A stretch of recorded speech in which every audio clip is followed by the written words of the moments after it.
Robert Frost की dust of snow एक छोटी सी लेकिन जबरदस्त कविता है। ये दिखाती है कि कैसे एक छोटी सी घटना हमारे जज्बात बदल सकती है। कविता हमें अनपेक्षित जगहों पर उम्मीद ढूंढना सिखाती है। ये हमें याद दिलाती है कि प्रकृति में हमारे हौसले बढ़ाने की अनोखी क्षमता होती है। कविता की शुरुआत में वक्ता उदास महसूस कर रहा है। वो शायद अपनी ही सोच में खोया हुआ है। अचानक एक कौआ हेमलॉक के पेड़ से बर्फ गिराता है। ये छोटी सी घटना वक्ता का ध्यान खींचती है। ये उसे दुनिया को एक नए नजरिए से देखने का मौका देती है। कौए और गिरती बर्फ से ये मुलाकात कविता का खास हिस्सा है। ये वक्ता के जज्बातों के लिए एक नया मोड़ बन जाती है। कविता खूबसूरती से उदासी से नए सिरे से मिली उम्मीद के इस बदलाव को दिखाती है। पहला पद इस घटना का वर्णन करता है। वक्ता एक उदास मनोदशा में है। वो शायद एक बर्फीले जंगल से होकर गुजर रहा है। एक कौआ जो एक हेमलॉक के पेड़ पर बैठा है कुछ बर्फ गिराता है। बर्फ वक्ता पर गिरती है। बर्फ की इस अप्रत्याशित बौछार को परेशानी के रूप में नहीं देखा जाता है। इसके बजाय वक्ता इसे बदलाव के पल के रूप में देखता है। गिरती बर्फ नकारात्मकता को दूर करने का प्रतीक है। यह ऐसा है जैसे प्रकृति वक्ता की उदासी को दूर करने की कोशिश कर रही है। वक्ता पर बर्फ गिरने की छवि महत्वपूर्ण है। यह प्रकृति और वक्ता के भीतर की दुनिया के बीच एक संबंध दिखाता है। बर्फ सफाई और नवीनीकरण का प्रतीक बन जाता है। यह वक्ता को उनके दृष्टिकोण में बदलाव के लिए तैयार करता है। दूसरा पद इस छोटी सी घटना के प्रभाव को प्रकट करता है। वक्ता का मूड बदल जाता है। वे उदास महसूस कर रहे थे। अब वे खुशी की भावना महसूस करते हैं।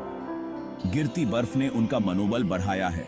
वक्ता को एहसास होता है कि कौआ और बर्फ जैसी छोटी सी चीज भी उनका दिन बदल सकती है। यह परिवर्तन छोटे क्षणों की शक्ति को उजागर करता है। यह दर्शाता है कि हमें खुशी पाने के लिए बड़े बड़े इशारों की जरूरत नहीं है। कभी कभी छोटी छोटी चीजें हमारे स्वास्थ्य पर सबसे बड़ा प्रभाव डाल सकती हैं। कविता सुझाती है कि हमें इन पलों के लिए तैयार रहना चाहिए। हमें अपने आसपास की सुंदरता की सराहना करनी चाहिए। इन्हीं छोटे छोटे पलों में हमें अक्सर अप्रत्याशित खुशी और उम्मीद मिलती है। कौआ और हेमलॉक का पेड़ कविता में महत्वपूर्ण प्रतीक है। भाग 4 परिवर्तन के प्रतीक कौआ और हेमलॉक। हेमलॉक का पेड़ अपने जहरीले स्वभाव के लिए जाना जाता है। कौआ अक्सर दुर्भाग्य से जुड़ा होता है।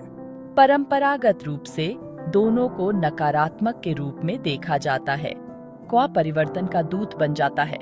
हालांकि फ्रॉस्ट उनका उपयोग अलग तरीके से करते हैं। हेमलॉक का पेड़ बर्फ से ढका हुआ अप्रत्याशित स्थानों में सुंदरता का प्रतिनिधित्व करता है।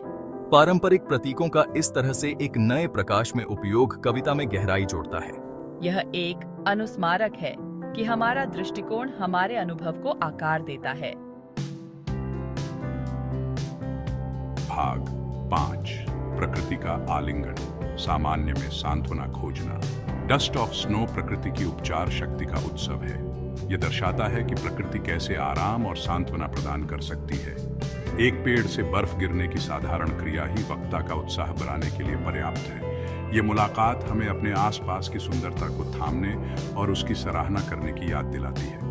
प्रकृति हमारे मन को शांत करने और हमें जीवन की साधारण खुशियों की याद दिलाने का एक तरीका है। कविता हमें बाहर कदम रखने, ताज़ी हवा में सांस लेने और प्राकृतिक दुनिया से जुड़ने के लिए प्रोत्साहित करती है। प्रकृति में एक छोटी सी सैर भी हमारे मानसिक और भावनात्मक स्वास्थ्य के लिए अद्भुत काम कर सकती है।